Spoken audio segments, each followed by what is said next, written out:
Good morning विद्यार्थी मित्रों।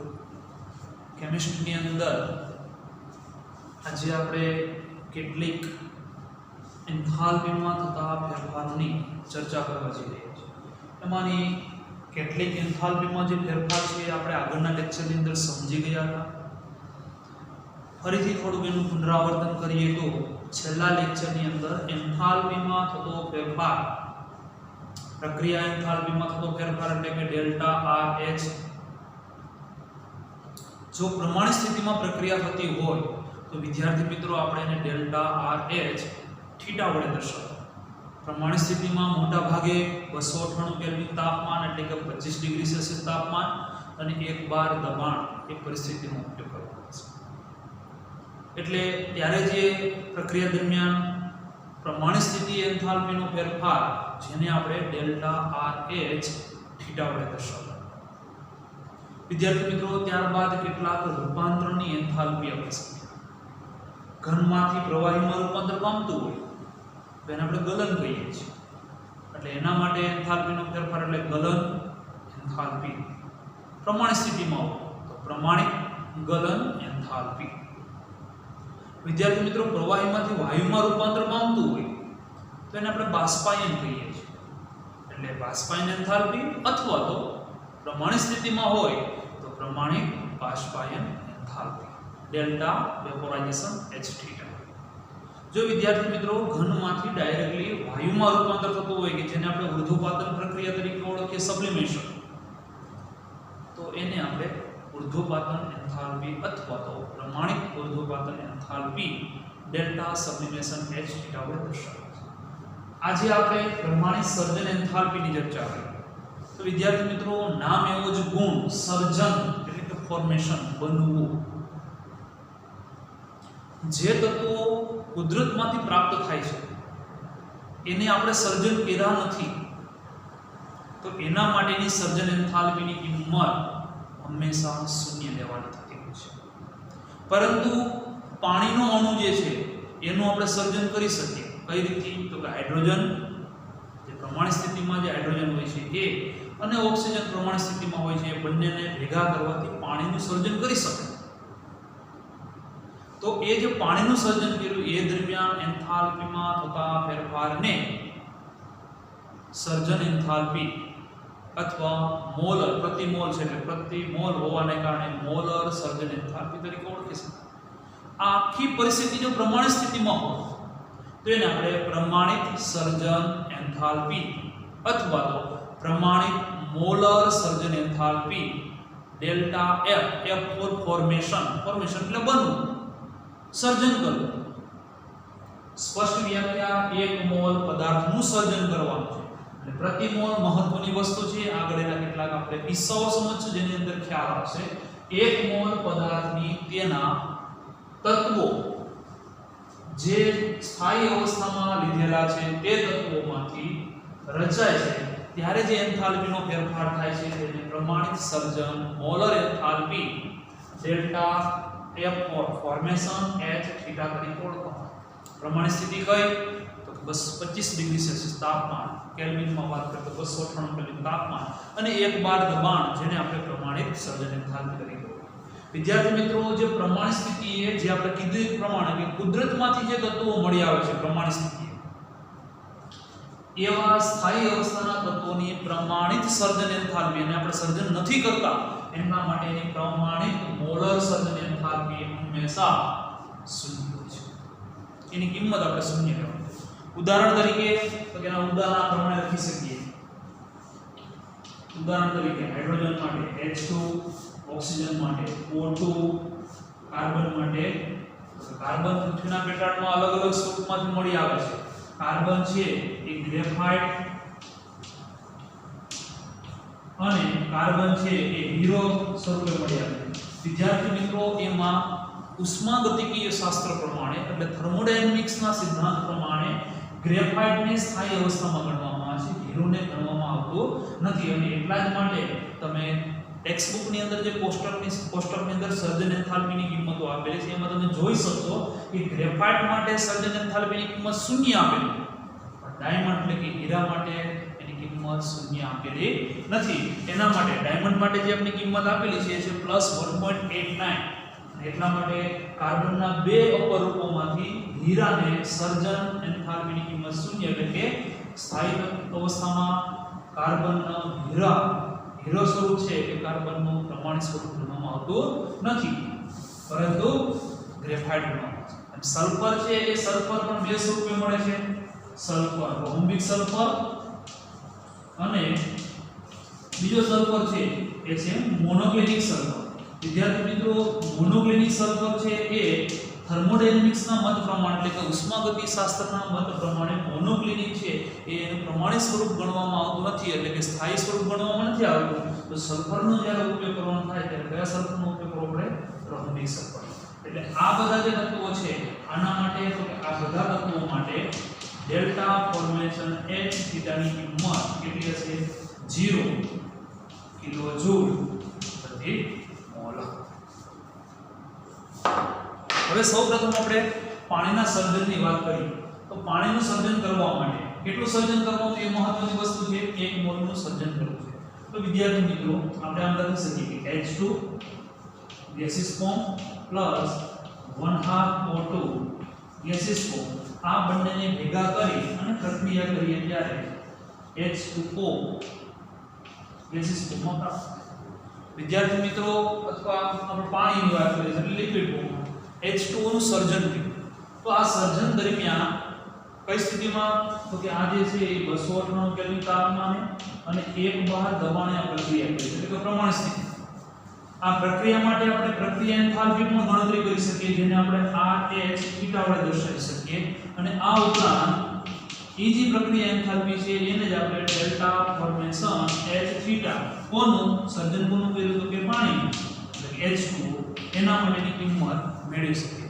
વિદ્યાર્થી મિત્રો, એની કિંમત જે છે એ છે -285.8 કિલોજૂલ, -285.8 કિલોજૂલ પ્રતિ મોલ, કે જે પાણીની સર્જન એન્થાલ્પીની કિંમત છે. આ જ રીતે જો મિથેનનું સર્જન કરવું હોય તો મિથેનનું સર્જન માટે આપણે સમજી શકીએ મિથેન એટલે શું થાય? CH4. વિદ્યાર્થી મિત્રો, કાર્બન કેટલા જરૂર પડશે? તો એક કાર્બન. કાર્બનનું કયું સ્વરૂપ એ સ્થાયી સ્વરૂપ ગણવામાં આવે છે? તો કે ગ્રેફાઇટ. વિદ્યાર્થી મિત્રો, હાઇડ્રોજનની કેટલી જરૂરિયાત પડશે? તો કે 4 હાઇડ્રોજન એટલે 2H2 ગેસીસ ફોર્મમાં. આ રીતે મિથેનનું સર્જન એન્થાલ્પીની કિંમત મેળવવામાં આવે, કે જે પ્રક્રિયા એન્થાલ્પી સ્વરૂપે પણ ગણતરી કરી શકીએ.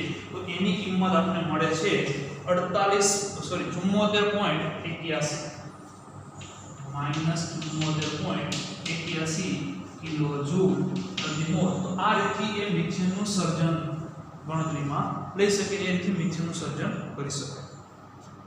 દાખલા તરીકે 1 મોલ ઇથેનોલનું સર્જન કરવું. વિદ્યાર્થી મિત્રો, ઇથેનોલના સર્જન માટે ઇથેનોલનું સૂત્ર લખેલું વધારે ખ્યાલ આવશે. C2H5OH ઇથેનોલનું સર્જન કરવું છે અને એની આપણે સર્જન એન્થાલ્પી પ્રમાણિત સ્થિતિમાં કોની? તો અહીંયા આપણે જે મિથેનની સર્જન એન્થાલ્પી લખીએ એમાં ઇથેનોલની સર્જન એન્થાલ્પી, ઇથેનોલ એની સર્જન એન્થાલ્પી. તો કાર્બન કેટલા જરૂર પડશે? તો કાર્બન 2. કયું સ્વરૂપ? હીરો નહીં, ગ્રેફાઇટ. 2 કાર્બન કયું સ્વરૂપ લઈશું એનું? ગ્રેફાઇટ સ્વરૂપ. પ્લસ હાઇડ્રોજન કેટલા? 5 ને 6 એટલે 3 હાઇડ્રોજન. અને ઓક્સિજન કેટલા? તો કે 1 એટલે કે 1/2 O2 ગેસ.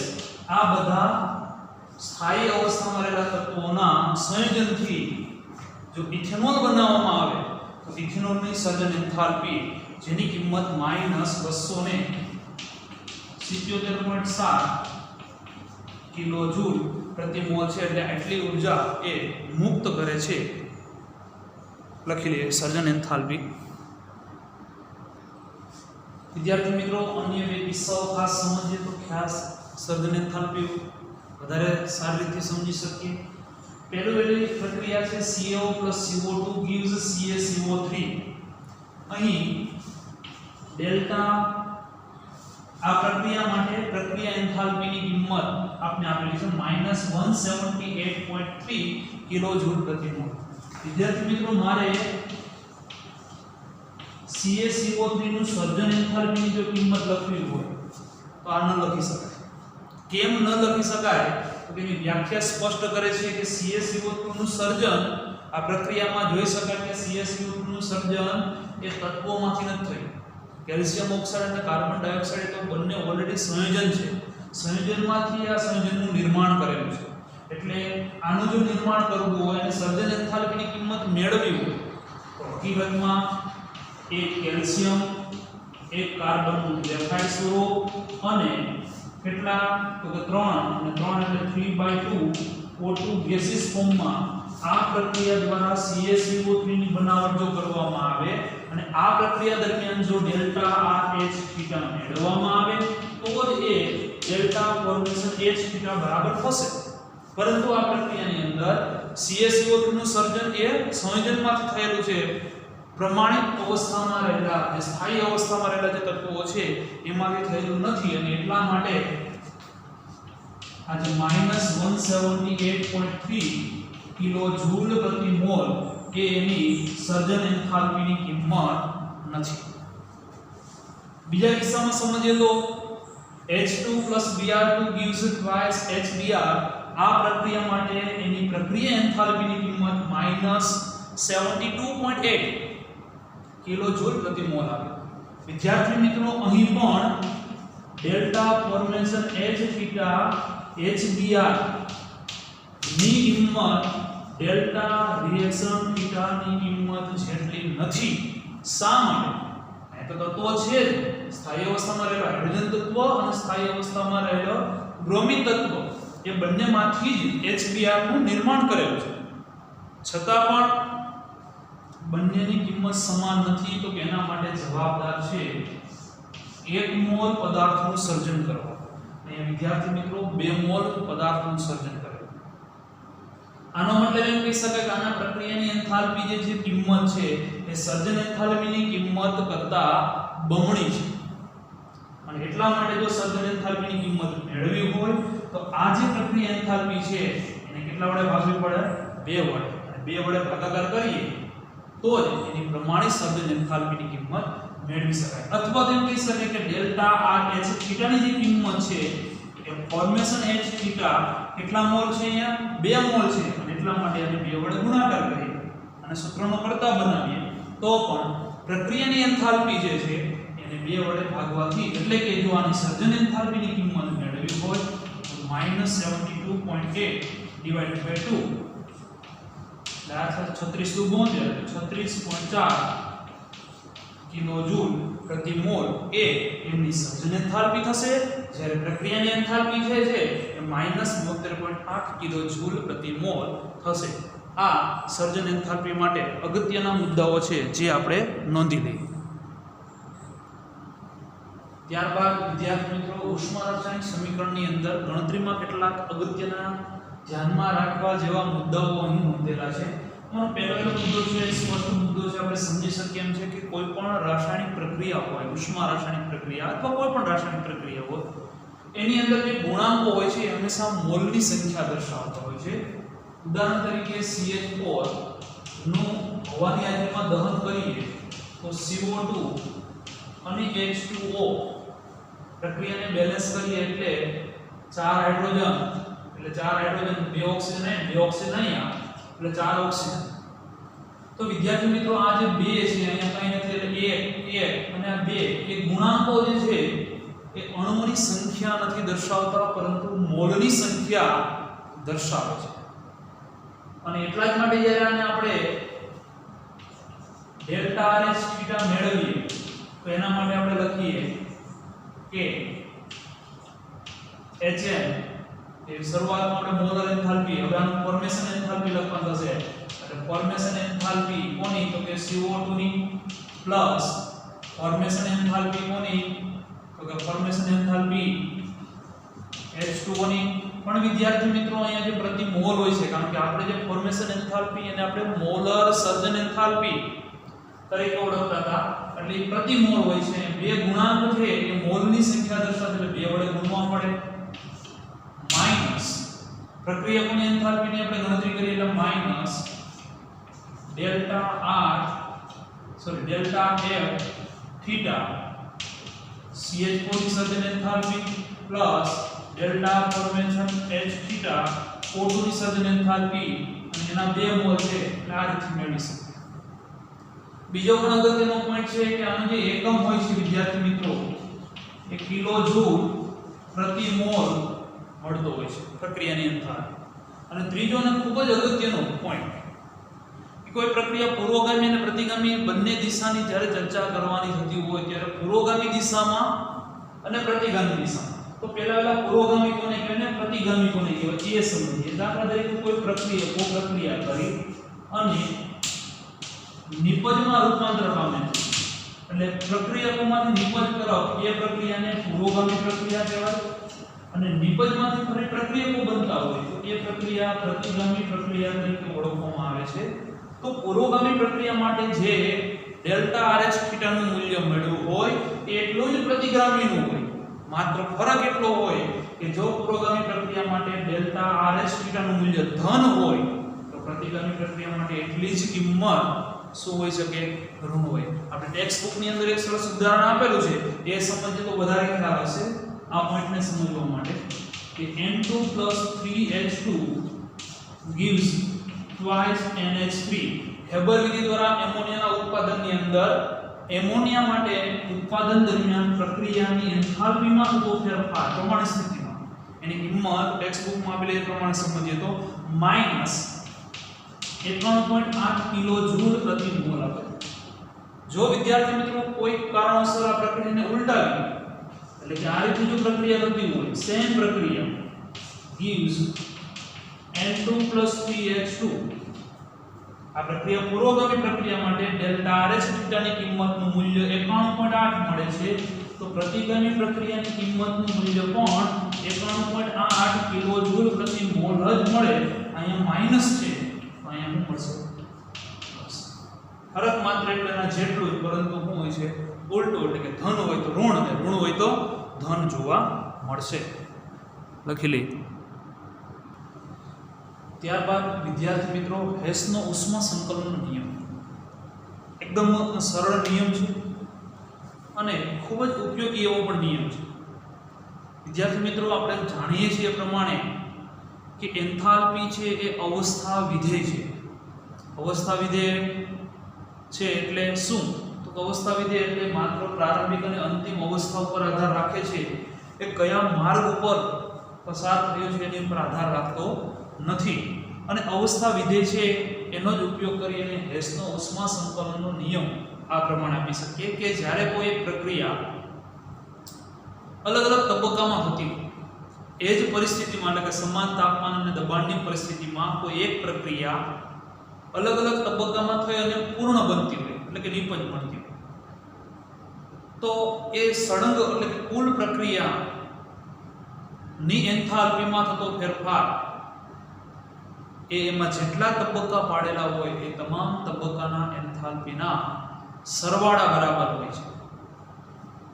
નિયમ પછી સમજીએ એક ઉદાહરણ સમજીએ એટલે વધારે ખ્યાલ આવે. આપણે બુકમાં આપેલું છે એ જ ઉદાહરણ દ્વારા દાખલા તરીકે કોઈ પ્રક્રિયા એ પ્રક્રિયક A થી શરૂ કરીને પ્રક્રિયક B આ પ્રક્રિયા છે અને A થી B સુધીની જે પ્રક્રિયા છે એ પ્રક્રિયામાં આ મેઇન પ્રક્રિયા છે અને એમાં થતો ફેરફાર એટલે કે પ્રક્રિયા એન્થાલ્પી ડેલ્ટા H થીટા મેળવો.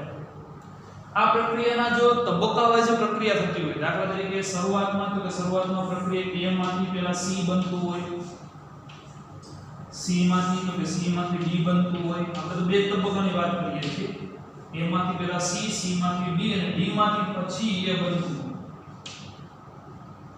A માંથી C બને એના માટે તો એના માટે એની એન્થાલ્પીમાં થતો ફેરફાર ડેલ્ટા RH થીટા 1 પહેલો તબક્કો.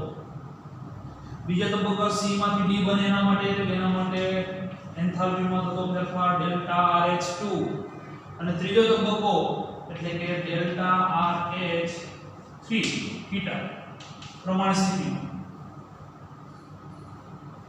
આ એક જ પ્રક્રિયા જે છે એ અલગ અલગ તબક્કામાં થતી પ્રક્રિયા છે. તો આ પ્રક્રિયા માટે પ્રક્રિયાની એન્થાલ્પી એટલે કે ડેલ્ટા RH થીટા જેટલા તબક્કામાં એન્થાલ્પીનો ફેરફાર તેના સરવાળા બરાબર એટલે કે delta RH theta 1 plus delta RH theta 2 plus delta RH theta 3 ની મદદથી મેળવી શકાય છે અથવા એના જેટલો જ છે. હવે નિયમ સમજીએ. જો પ્રક્રિયા જુદા જુદા તબક્કામાં થતી હોય એટલે કે એક કરતાં વધારે તબક્કામાં થતી હોય અને તમામ તબક્કાના પ્રમાણિત પ્રક્રિયા એન્થાલ્પી પ્રક્રિયા મધ્યવર્તી તબક્કા કે જેમાં એકંદર પ્રક્રિયા સમાન તાપમાને વિભાજિત કરી શકાતી હોય આ જ પ્રક્રિયા A થી B માં મેળવવા માટે મેં પહેલા A થી C, C થી D અને D થી B તો સમાન તાપમાને વિભાજિત કરી શકાતી હોય તો તેમાં તે આ તબક્કાની જે પ્રક્રિયા એન્થાલ્પી છે એનો સરવાળો એ મૂળ પ્રક્રિયાની પ્રમાણિત એન્થાલ્પી જેટલો જ હોય છે અથવા એના જેટલો થશે. એકદમ સરળ વાત છે. દાખલા તરીકે બોટાદથી સાળંગપુર જઈએ તો બોટાદથી સાળંગપુર સીધા રસ્તે જઈએ તો પ્રારંભિક સ્થિતિ તમારી બોટાદ છે ને અંતિમ સ્થિતિ સાળંગપુર છે. તો એ બંને વચ્ચેનો જે તફાવત એટલે કે અંતિમ માઈનસ પ્રારંભિક અને તમે વાયા કોઈ પણ રસ્તેથી જાઓ દાખલા તરીકે અહીંથી સમઢિયાળા અને સમઢિયાળા ઉપર થઈ અને પછી સાળંગપુર જતા હોય અને ઓલા સીધા રસ્તે જતા હોય તો અહીંથી સમઢિયાળા અને સમઢિયાળાથી સાળંગપુર એનો જે તફાવત અવસ્થા વિધેયનો મતલબ શું દર્શાવે છે કે અવસ્થા વિધેય માર્ગ ગમે તે હોય પરંતુ પ્રારંભિક અને અંતિમ એની અવસ્થા ઉપર જ આધાર રાખે છે. એમ અહીં એન્થાલ્પીનો ફેરફાર એ A થી B માં જે છે એના માટેની જે એન્થાલ્પીમાં ફેરફાર છે એના જેટલા પણ તબક્કા હશે એ તબક્કાના સરવાળાની મદદથી મેળવી શકાય છે. અન્ય ઉદાહરણ લઈએ તો દાખલા તરીકે ટેક્સ્ટ બુકની અંદર એક પ્રક્રિયા આપેલી છે કાર્બન માંથી કાર્બન મોનોક્સાઇડની બનાવશે.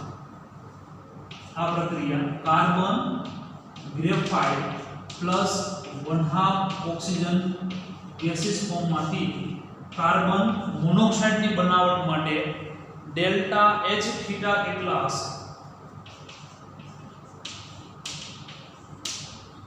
પ્રક્રિયા માટેની ડેલ્ટા H થીટા મેળવવા. તો આના માટેના અલગ અલગ તબક્કાની જો વાત કરીએ અલગ અલગ તબક્કા એટલે તો કે આપણે પ્રારંભિક કાર્બન અને ઓક્સિજન છે અને એમાંથી કાર્બન મોનોક્સાઇડ મેળવવો છે તો એના માટે અલગ અલગ પ્રક્રિયા આપેલી છે. પહેલા carbon plus oxygen gives carbon dioxide. આના માટે એન્થાલ્પીનો ફેરફાર આપેલો છે એ પ્રક્રિયાની સર્જન એન્થાલ્પી અથવા ડેલ્ટા RH થીટા 1 તરીકે લખીએ તો એના માટેની કિંમત છે -393.5 કિલો જૂલ. આપણે જાણીએ છીએ પ્રમાણે કાર્બન ડાયોક્સાઇડનું સર્જન એન્થાલ્પીની કિંમત છે. આ ઉપરાંત એના પછી એક અન્ય તબક્કો આપેલો છે કે આ જે ઉત્પન્ન થયેલો કાર્બન ડાયોક્સાઇડ જે છે આ જે કાર્બન મોનોક્સાઇડ છે એ અને 1/2 આ બંને વચ્ચેની પ્રક્રિયાથી CO2 બનતા એટલે CO2 બનવા માટેની બે પ્રક્રિયા આપેલી એને હું ડેલ્ટા RH2 થીટા તો ઇઝ ઇક્વલ ટુ કિંમત એની આપેલી છે -283 કિલો જૂલ.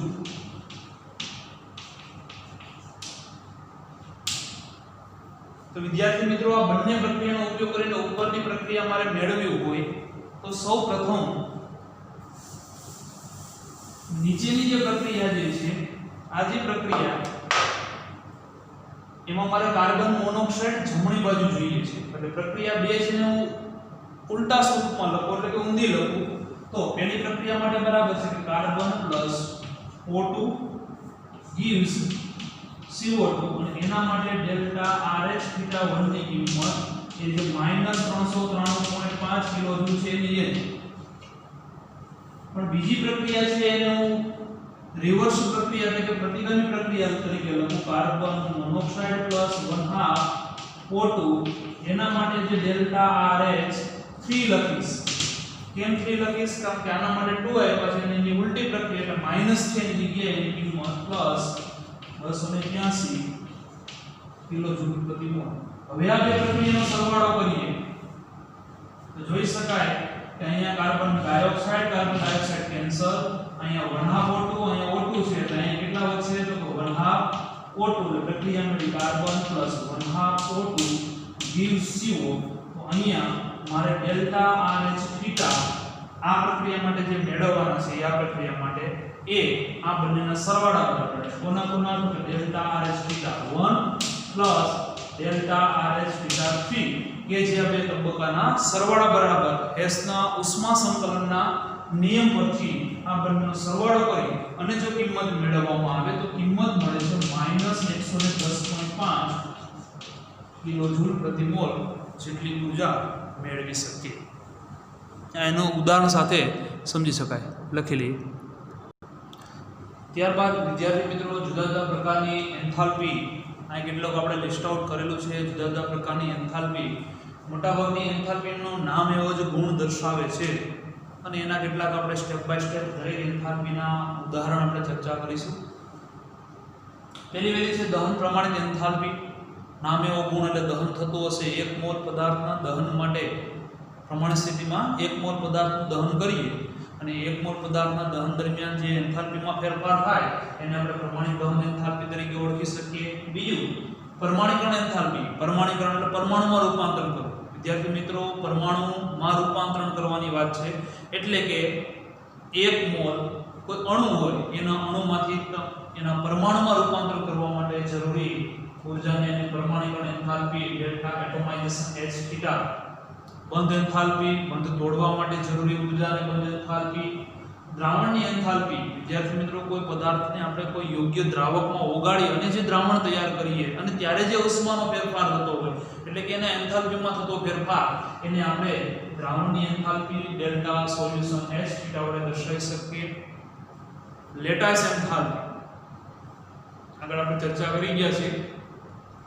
લેટાઇસ રચના કરવા માટે દાખલા તરીકે NaCl ની રચનાની વાત Na+ અને Cl- એ જોડાય અને જે NaCl ની રચના કરે લેટાઇસની રચના કરે તો એ દરમિયાન જે એન્થાલ્પીનો ફેરફાર જેને ડેલ્ટા લેટાઇસ H થીટા વડે દર્શાવવામાં આવે છે. મંદન એન્થાલ્પી કોઈ દ્રાવણ હોય એ દ્રાવણની અંદર વધુને વધુ દ્રાવકનો જથ્થો ઉમેરતા રહીએ તો એને કારણે એનું મંદન થશે અને એને કારણે એનું ડાયલ્યુશન થતું હોય છે એટલા માટે ડેલ્ટા ડાયલ્યુશન H થીટા વડે દર્શાવી શકાય. જલયોજન Na+ અને Cl- એટલે કે મીઠાને જ્યારે પાણીમાં ઉમેરવામાં આવે ત્યારે Na+ ની ફરતી બાજુ પાણીના અણુ ગોઠવાય છે જેને કારણે એ પાણીના અણુ ગોઠવાને કારણે એનું આખું સ્ટ્રક્ચર બને છે જેને એ દરમિયાન જે એન્થાલ્પીનો ફેરફાર થાય જેને જલયોજન એન્થાલ્પી તરીકે ઓળખવામાં આવે છે. આયનીકરણ એન્થાલ્પી અને ઇલેક્ટ્રોન પ્રાપ્તિ એન્થાલ્પી એ આપણે ચેપ્ટર નંબર 3 ની અંદર પણ સમજી ગયા છે. આયનીકરણ એન્થાલ્પી એટલે કે તત્વમાંથી ઇલેક્ટ્રોન દૂર કરવા માટે એટલે કે આયનમાં રૂપાંતરણ કરવા માટે જરૂરી ઊર્જા અથવા એના દરમિયાન એન્થાલ્પીનો જે ફેરફાર થાય છે એને આપણે આયનીકરણ એન્થાલ્પી તરીકે ઓળખીએ છીએ. ઇલેક્ટ્રોન પ્રાપ્તિ એન્થાલ્પી ઇલેક્ટ્રોન ગેઇન એટલે કે કોઈ તત્વ ઇલેક્ટ્રોન મેળવે ત્યારે જે એન્થાલ્પીનો ફેરફાર થાય છે એને ઇલેક્ટ્રોન પ્રાપ્તિ એન્થાલ્પી તરીકે ઓળખવામાં આવે છે. સ્ટેપ બાય સ્ટેપ એક પછી એક આપણે દરેક તત્વો માટેની એની વ્યાખ્યા અને એના ઉદાહરણની ચર્ચા કરીએ તો પહેલું છે દહનની પ્રમાણિત એન્થાલ્પી. વ્યાખ્યા આપણે ઉપર છેલ્લી વ્યાખ્યા સમજી ગયા અને નામ એવો જ ગુણ ઉપરથી એની વ્યાખ્યા દર્શાવી છે. અહીં પણ એમ જ છે પદાર્થના 1 મોલ દહન દરમિયાન જે એન્થાલ્પીનો ફેરફાર થાય તેને દહનની પ્રમાણિત એન્થાલ્પી ડેલ્ટા CH થીટા વડે દર્શાવવામાં આવે. ઘણી બધી દહનની પ્રક્રિયાઓ છે જેમ કે મિથેનનું દહન કરવામાં આવે તો આપણે ખ્યાલ છે કે CH4 હવાની હાજરીમાં દહન કરીએ એટલે CO2 H2O પ્રક્રિયા બેલેન્સ કરીએ એટલે ખ્યાલ આવે આ રીતે દર્શાવે છે. આવી દહનની પ્રક્રિયા દરમિયાન જે ફેરફાર થતો હોય છે એન્થાલ્પીનો એને દહન એન્થાલ્પી તરીકે ઓળખવામાં આવે છે. આ આપણે વાત કરી કે CNG નું જે દહન થાય છે કોમ્પ્રેસ્ડ નેચરલ ગેસ CNG કે જેનો મુખ્ય ઘટક મિથેન હોય છે એના દહન દરમિયાન એન્થાલ્પીમાં થતો ફેરફાર. સેમ એ જ રીતે LPG બ્યુટેનનું દહનની વાત કરીએ વિદ્યાર્થી મિત્રો બ્યુટેનનું સૂત્ર કાર્બન 14 7 4 2 8 ને 2 10 O2 એનું દહન હવાની હાજરીમાં CO માંથી CO2 અને હાઇડ્રોજનમાંથી પાણીનો અણુ એટલે કે H2O પ્રક્રિયાને બેલેન્સ કરીએ તો ખાસ ખ્યાલ આવશે. અહીંયા કાર્બન છે એની સંખ્યા 4 હાઇડ્રોજનની સંખ્યા 10 છે એટલે 5. ઓક્સિજનની ગણતરી કરીએ 5 × 2 = 10 હાઇડ્રોજન થઈ ગયા. ઓક્સિજનની ગણતરી કરીએ તો 4 × 2 = 8 8 ને 5 એટલે 8 ને 5 થશે 13 એટલે 13 ઓક્સિજનને લખવા માટે બે તો છે જ, એટલે આપણે લખશું 13 ગુણ્યા 13 ના છેદમાં 2, તો બે ઉડી જશે એટલે 13 ઓક્સિજન. આ રીતે બેલેન્સ કરી શકાય. અથવા તો સમગ્ર પ્રક્રિયાને આપણે 2 વડે ગુણાકાર કરીએ તો આ જ પ્રક્રિયાને આમ પણ દર્શાવી શકીએ 2CH4H10 પ્લસ 2 વડે ગુણાકાર કરીએ એટલે છેદના 2 ઉડી જશે. અહીંયા થશે 8 CO2 અને 5 ગુણે 10 H2O. પ્રક્રિયા આપણી બેલેન્સ થઈ ગઈ. આ પ્રક્રિયા દરમિયાન જે ઊર્જાનો ફેરફાર થાય, એન્થાલ્પીનો જે ફેરફાર થાય, જેને આપણે દહનની પ્રમાણિત એન્થાલ્પી ટેક્સ્ટબુકમાં જોઈએ તો એનું મૂલ્ય પણ આપણે આપેલું છે -2658. આ પ્રક્રિયા માટે કોમ્બિનેશન H થીટા -2658 કિલોજૂલ પ્રતિ મોલ જેટલી ઊર્જા મુક્ત કરે છે. તમને ખ્યાલ છે કે માઇનસ એટલે ઊર્જા મુક્ત કરે અને મિથેન બ્યુટેનનું દહન થાય ત્યારે આપણે ઊર્જા સ્વરૂપે મળે છે. આ ઉપરાંત વિદ્યાર્થી મિત્રો આપણે જ્યારે ખોરાક ખાઈએ છીએ અને ખોરાક દરમિયાન જે ગ્લુકોઝ છે એ ગ્લુકોઝનું પણ જો દહન કરવામાં આવે તો એના દ્વારા પણ આપણે એનર્જી મળે છે અને એની પ્રક્રિયા પણ આ રીતથી આપેલી છે. ગ્લુકોઝ સૂત્ર C6H12O6+ હવાની હાજરીમાં શ્વાસોચ્છ્વાસની પ્રક્રિયા દ્વારા જે આપણે ઓક્સિજન લઈએ છીએ એ ઓક્સિજન સાથે ગ્લુકોઝ સંયોજાય અને એમાંથી ઊર્જા મુક્ત કરે છે. સેમ એ પ્રમાણે અહીંયા CO2 અને પ્લસ H2O પ્રક્રિયાને બેલેન્સ કરીએ તો કાર્બનની સંખ્યા 6, પાણીના અણુઓ જે છે એ 12 હાઇડ્રોજન એટલે 6H2O. ઓક્સિજનની વાત કરીએ તો 6 ઓક્સિજન અહીંથી આવેલા છે. આના માટે જે 12 ઓક્સિજન છે એટલે 6O2. વિદ્યાર્થી મિત્રો આ દરમિયાન એટલે કે શરીરની અંદર આ દહન દરમિયાન એ કાર્બન ડાયોક્સાઇડ આપણે ઉચ્છ્વાસમાંથી બહાર નીકળે એ અને ઉપરાંત એ 2802 જેટલી ઊર્જા આપણા શરીરને મળે છે. ડેલ્ટા C થીટા -2802 કિલોજૂલ પ્રતિ મોલ જેટલી ઊર્જા એ ગ્લુકોઝના શરીરમાં દહન દરમિયાન પ્રક્રિયાથી ઉત્પન્ન થાય છે. લખી લઈએ વિદ્યાર્થી મિત્રો. બીજું છે પરમાણિકરણ એન્થાલ્પી. પરમાણિકરણ એન્થાલ્પી એટલે ખાસ મહત્વની વસ્તુ છે કે કોઈ પણ સંયોજનને એના વાયુરૂપ અવસ્થાની અંદર 1 મોલ પરમાણુમાં રહેલા બંધનને તોડવા માટે, સ્પષ્ટ વ્યાખ્યા 1 મોલ બંધનને સંપૂર્ણપણે તેના પરમાણુને વાયુમય કલામાં તોડવા માટે એન્થાલ્પીમાં જે ફેરફાર થતો હોય છે એને આપણે પરમાણિકરણ એન્થાલ્પી તરીકે ઓળખી શકીએ. ઉદાહરણ સમજીએ એટલે વધારે ખ્યાલ આવશે. પરમાણિકરણ એન્થાલ્પી ઉદાહરણ તરીકે પહેલું ઉદાહરણ હાઇડ્રોજન ગેસિયસ ફોર્મમાં એમાંથી હાઇડ્રોજન 2 હાઇડ્રોજન પરમાણુમાં રૂપાંતરણ કરવા માટે એટલે કે એટોમાઇઝેશન કયા સ્વરૂપમાં તો કે પરમાણુ છે એ પણ ગેસિયસ ફોર્મમાં હોવું જરૂરી છે. તો આ દરમિયાન જે એને ઊર્જા આપવી પડશે અને એના માટે એની એટોમાઇઝેશન એનર્જીની કિંમત 435 કિલોજૂલ પ્રતિ મોલ. આનો મતલબ એમ કહી શકાય કે 1 મોલ હાઇડ્રોજનને તેની વાયુમય અવસ્થાની અંદર 435 કિલોજૂલ જેટલી ઊર્જા આપીએ ત્યારે એ પરમાણુમાં રૂપાંતરણ પામે છે. અન્ય ઉદાહરણ લઈએ તો વધારે ખ્યાલ આવશે. દાખલા તરીકે CH4 છે તો CH4 માં કાર્બન અને હાઇડ્રોજન છે એ બંનેને વાયુ અવસ્થામાં રૂપાંતરિત કરવા માટે 1 મોલ CH4 માંથી કાર્બન અને 4 હાઇડ્રોજન, ચારે 4 હાઇડ્રોજનને પરમાણુ સ્વરૂપમાં રૂપાંતરિત કરવાના છે. આ રીતથી એના માટે એન્થાલ્પીનો જે ફેરફાર થાય એ થયું એની પરમાણિકરણ એન્થાલ્પી કે જેની કિંમત 1665 કિલોજૂલ પ્રતિ મોલ છે. વિદ્યાર્થી મિત્રો ત્રીજું ઉદાહરણ સમજ એટલે વધારે થોડું ખ્યાલ આવશે. દાખલા તરીકે સોડિયમ સોલિડ પોતે પરમાણ્વીય અવસ્થામાં જ હશે પરંતુ સોલિડ અવસ્થામાં છે. અહીં તો કે એના પરમાણુ સ્વરૂપમાંની વ્યાખ્યામાં સમજીએ પ્રમાણે કે પરમાણુ કઈ અવસ્થામાં હોવા જોઈએ તો કે પરમાણુ જે છે એ વાયુમય કલામાં હોવા જોઈએ. એટલે વાયુમય કલામાં રૂપાંતરિત કરવા માટે સોડિયમ સોલિડમાંથી સોડિયમ ગેસિસમાં રૂપાંતરિત કરવા માટે એને 108.4 કિલોજૂલ જેટલી ઊર્જા આપવી પડે છે. એ પણ એની શું છે તો એટોમાઇઝેશન એનર્જી પરમાણુ બને છે. વિદ્યાર્થી મિત્રો અહીંયા આપણે ખ્યાલ છે કે સોલિડમાંથી ગેસીસમાં રૂપાંતર પામે એટલે એ પ્રક્રિયા હકીકતમાં સબ્લિમેશન એટલે કે ઉર્ધ્વપાતન પ્રક્રિયા છે. તો અહીંયા જે ઉર્ધ્વપાતન એન્થાલ્પીની કિંમત છે એ જેની શું થશે પરમાણિકણ એન્થાલ્પી. આનાથી આગળ આપણે જ્યારે બંધન એન્થાલ્પી સમજીશું બંધ એન્થાલ્પી તો આ બંને માટે બંધ એન્થાલ્પી એ જેની શું થશે પરમાણિકણ એન્થાલ્પી. કારણ કે મિથેન જે છે એ મિથેનની અંદર આ રીતથી બધા બંધ હશે. તો આ બંધ તોડી અને કાર્બન અને હાઇડ્રોજનમાં રૂપાંતરિત કરવા છે. એટલે અહીંયા જે કિંમત આપેલી છે એ એની પરમાણિકણ એન્થાલ્પી અથવા તો મિથેનની બંધ એન્થાલ્પી. અહીંયા જે કિંમત મળેલી છે એ સોડિયમની પરમાણિકણ એન્થાલ્પી અથવા તો એમ કહી શકાય કે સોડિયમ સોલિડમાંથી સોડિયમ ગેસીસમાં એટલે કે સોડિયમ સોલિડ એટલે કે ઘન અવસ્થામાં રહેલા સોડિયમ તત્વની સબ્લિમેશન એટલે કે ઉર્ધ્વપાતન એન્થાલ્પી બરાબર થશે. પરમાણિકણ એન્થાલ્પી લખી લઈએ.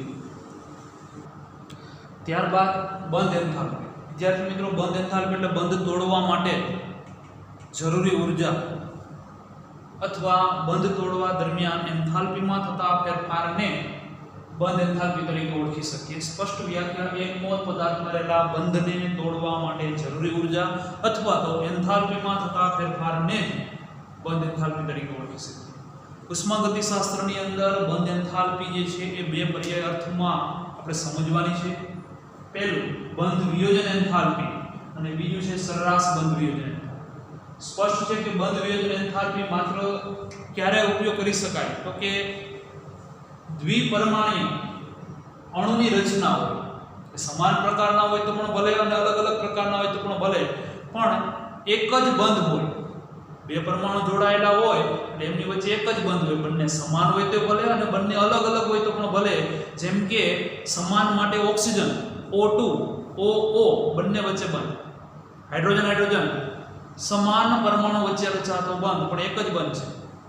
અસમાન પરમાણુ વચ્ચે કાર્બન મોનોક્સાઇડ કાર્બન અને ઓક્સિજન વચ્ચે રચાતો બંધ બંને અલગ અલગ તત્વો છે પણ બંધની સંખ્યા એક જ અથવા બંને વચ્ચે એક જ બંધ હોય છે. તો એ બંધ તોડવા માટે બંધ વિયોજન એન્થાલ્પી શબ્દનો ઉપયોગ કરવામાં આવે. એટલે એક મોલ આવા સહસંયોજક બંધને તોડી અને વાયુમય કલામાં મેળવવા માટે નિપજોને વાયુમય કલામાં મેળવવા માટે જે એન્થાલ્પીનો ફેરફાર થાય એને બંધ વિયોજન એન્થાલ્પી તરીકે ઓળખવામાં આવે છે. દાખલા તરીકે H2O ગેસીસ એમાંથી હાઇડ્રોજન અને હાઇડ્રોજન બંને ગેસીસ ફોર્મમાં છૂટા પડે એટલે બંને વચ્ચેનો જે બંધ છે બંધ તૂટી ગયો. તો અહીં જે કયા બંધ તોડ્યો છે તો કે delta H bond H theta એના માટેની કિંમત. વિદ્યાર્થી મિત્રો ટેક્સ્ટ બુકની અંદર એની કિંમત આપેલી છે 435 કિલો જૂલ પ્રતિ મોલ. વિદ્યાર્થી મિત્રો આ જે બંધ વિયોજન એન્થાલ્પી જે છે કિંમત એ જ એની બંધ એન્થાલ્પી કિંમત અને એ જ એની પરમાણિકણ એન્થાલ્પીની કિંમત છે. કારણ કે પરમાણુમાં જ વાયુમય અવસ્થામાં પરમાણુમાં રૂપાંતર પામે છે. સેમ એના જેવું અન્ય ઉદાહરણ ક્લોરીનનું આપેલું છે.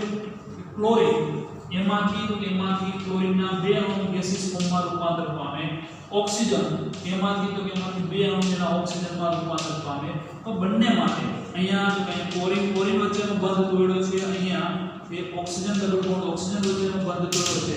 તો એના માટે જરૂરી ઉર્જા એ ટેક્સ્ટ બુકમાં આપેલી છે પ્રમાણે 242 અને 428 કિલો જૂલ પ્રતિ મોલ અને કિલો જૂલ પ્રતિ મોલ. આ વાત થઈ બંધ વિયોજન એન્થાલ્પી. બંધ તોડવા માટે જરૂરી ઉર્જા એટલે બંધ વિયોજન. વિદ્યાર્થી મિત્રો આપને ખ્યાલ છે કે સિંગલ બોન્ડ કરતા ડબલ બોન્ડ માટે બંધ વિયોજન એન્થાલ્પીની કિંમત વધારે હોય છે. લખી લો.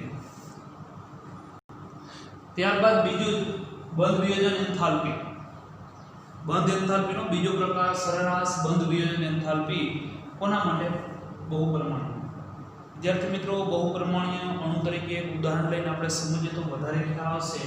જેમ કે મિથેન કે જેમાં કાર્બન 1 અને હાઇડ્રોજન 4 દ્વિપરમાણુય નથી, બહુપરમાણુય એટલે બે કરતાં વધારે પરમાણુમાં રોકાયેલા છે. કુલ 5 પરમાણુ રોકાયેલા અને 4 બંધ છે. 4 બંધ કઈ રીતે છે એ પણ આપણે ખ્યાલ આવશે કે કાર્બન સાથે જોડાયેલા 4 આ જે બંધ છે આ રીતથી મિથેનની અંદર હોય છે. તો સૌપ્રથમ દાખલા તરીકે આ બંધ તૂટે એટલે કાર્બનની આજુબાજુમાં જે પહેલા જે સ્ટ્રક્ચર હોય એને કારણે તો તો કે એ સ્ટ્રક્ચર કરતાં અલગ પ્રકારનું એનું બંધારણ થશે અને એને કારણે બીજા હાઇડ્રોજન તોડવા માટે અત્યારે ચારે ચાર બંધ સમતુલ્ય બંધ તરીકે ગણી શકાય. એટલે કોઈ પણ એક હાઇડ્રોજનને આ બંધ તોડવું, આ બંધ તોડવું, આ બંધ કે કોઈ પણ એક બંધ તોડવું, તો એના માટે ચારેયની ઊર્જા એક સમાન અત્યારે ગણાય. પરંતુ વિદ્યાર્થી મિત્રો આ બંધ તૂટી જશે પછી આ જે બંધ માટે જેટલી ઊર્જા આપવામાં આવી હતી એટલી જ ઊર્જા હવે ત્રણ માટે નહીં, કારણ કે નવું સ્ટ્રક્ચર બની ગયું. નવું સ્ટ્રક્ચર બની ગયું એટલે એની આસપાસનું વાતાવરણ નવું આવ્યું અને નવું આવ્યું એટલા માટે હવે આ ત્રણેય માટેની બંધ ઊર્જા પ્રથમ જે બંધ તોડો એના જેટલી નહીં પણ એના કરતાં અલગ અને આ ત્રણેયની સમાન છે. દાખલા તરીકે આ બંધ તૂટી ગયો ત્યારબાદ તો હવે આ બંનેનું મૂલ્ય કરતાં આ બંનેની માટેનું મૂલ્ય કંઈક અલગ હશે અને આ બંધ તૂટે ત્યાર પછી અંતિમ. એટલે ક્રમશઃ દરેક માટેનું બંધ વિયોજન એન્થાલ્પીની કિંમત અલગ અલગ હશે અને એટલા માટે જો CH4 ના બંધ વિયોજન એન્થાલ્પીની કિંમત મેળવવી હોય તો આપણે દરેકનો શું લેવો પડે? સરેરાશ લેવો પડે અને એટલા માટે સરેરાશ બંધ વિયોજન એન્થાલ્પી વડે દર્શાવો. તો સૌપ્રથમ આપણે સમજીએ તો CH4 એમાંથી CH3 પ્લસ એક હાઇડ્રોજન કયા સ્વરૂપમાં? ગેસીસ ફોર્મમાં. હવે જે CH3 છે એ CH3 એમાંથી CH2 અને પ્લસ એક હાઇડ્રોજન ગેસીસ ફોર્મમાં. આ CH2 જે છે એમાંથી ફરી હાઇડ્રોજન દૂર કરીએ એટલે CH પ્લસ હાઇડ્રોજન ગેસીસ ફોર્મમાં અને CH એમાંથી એ કાર્બન અને હાઇડ્રોજન એ બંને ગેસીસ ફોર્મમાં રૂપાંતર પામે. એટલે કુલ વાત કરીએ તો હેસના ઉષ્મા સંકલન નિયમ પ્રમાણે કે CH4 gives કાર્બન અને 1 2 3 અને 4 એટલે ચાર હાઇડ્રોજન એ ગેસીસ ફોર્મમાં હોય તો આ દરેક એન્થાલ્પીનો ફેરફારનો મારે પ્રક્રિયા એન્થાલ્પી મેળવવો તો સરવાળો કરવો પડે, પરંતુ મારે અહીંયા એની બંધ વિયોજન એન્થાલ્પી કિંમત મેળવવાની તો દરેક બંધ માટેનું મારે સરેરાશ મેળવવું પડે. પહેલા માટે જે એટોમાઇઝેશન બંધ એન્થાલ્પીની કિંમત જે આપેલી છે એ વિદ્યાર્થી મિત્રો આપણે ટેક્સ્ટ બુકમાંથી તમામની બંધ એન્થાલ્પીની કિંમત લખીએ તો ખ્યાલ આવશે. પહેલા માટે 427 પ્લસ 427 કિલો જૂલ પ્રતિ મોલ છે. એક બંધ તૂટ્યા પછી એનું બંધારણ બદલાઈ જાય છે એટલે બીજા માટે તમે જોઈ શકો કે એના કરતાં થોડુંક વધારે મૂલ્ય એટલે કે પ્લસ 439 કિલો જૂલ પ્રતિ મોલ જેટલી ઊર્જાની જરૂરિયાત પડે બીજો બંધ તોડવા માટે બંધ એન્થાલ્પીની કિંમત. ત્રીજો બંધ એન્થાલ્પીની કિંમતની વાત કરીએ તો ફરી પાછું એની આજુબાજુનું વાતાવરણ બદલાઈ જાય છે એટલે એના કરતાં થોડીક વધારે ઊર્જાની જરૂરિયાત પડે કે જે કિંમત એના કરતાં વધારે આપેલી છે અને એ છે 452 કિલો જૂલ પ્રતિ મોલ જેટલી ઊર્જાની જરૂરિયાત પડે. ચોથો બંધ છે એમાં માત્ર કાર્બન અને હાઇડ્રોજન જ છે એટલે આપણે આગળ ચર્ચા કરી એ પ્રમાણે દ્વિ અણુ જ છે તો એના માટે બંધ એન્થાલ્પીની કિંમત એ ઓછી જરૂર પડે છે અને એ કિંમત છે એ છે 347 કિલો જૂલ પ્રતિ મોલ જેટલી ઊર્જા દર્શાવે છે. વિદ્યાર્થી મિત્રો જો આપણે સમગ્ર પ્રક્રિયાની એટોમાઇઝેશન એનર્જીની વાત કરતા હોય તો એ એટોમાઇઝેશન એનર્જી એટલે કે પરમાણિકરણ એન્થાલ્પી એ આ હેસના ઉષ્મા સંકલન નિયમ પ્રમાણે આ દરેકનો સરવાળો કરીને મેળવવામાં આવે અને એ મળશે આપણે 1665 કિલો જૂલ પ્રતિ મોલ. હેસના ઉષ્મા સંકલન નિયમ પ્રમાણે ડેલ્ટા RH 1 2 3 અને 4 ચાર તબક્કામાં પ્રક્રિયા થાય એટલે ચારે તબક્કાનો શું કરવો પડે? સરવાળો. એની એન્થાલ્પીના સરવાળાની મદદથી એની એટોમાઇઝેશન એનર્જી એટલે કે પરમાણિકરણ એન્થાલ્પીની કિંમત આ મળશે. પરંતુ વિદ્યાર્થી મિત્રો કાર્બન અને હાઇડ્રોજન કારણ કે આપણે હમણાં વાત કરીએ પ્રમાણે કાર્બન અને હાઇડ્રોજન માટેના બંધ વિયોજન એન્થાલ્પીની વાત કરીએ તો મારે 1665 કિલો જૂલ છે એનું સરેરાશ મૂલ્ય લેવું પડે એટલે એની બોન્ડ એન્થાલ્પી H θ એટોમાઇઝેશન એનર્જી છે એને 4 વડે ભાગવા પડે. તમે કુલ આપણે કેટલા 1 2 3 અને 4 બંધ એટલે 4 બંધ તોડવા માટે 4 વડે ભાગીએ એટલે 416 કિલો જૂલ પ્રતિ મોલ જેટલી ઊર્જા એની સરેરાશ બંધ વિયોજન એન્થાલ્પી. કયા બંધ માટેની વાત કરી છે તો કે એ બંધ દર્શક ખ્યાલ આવે કાર્બન અને હાઇડ્રોજન વચ્ચેનો જે બંધ છે એ તોડવા માટેની સરેરાશ બંધ વિયોજન એન્થાલ્પીની કિંમત એ 416 કિલો જૂલ પ્રતિ મોલ થશે.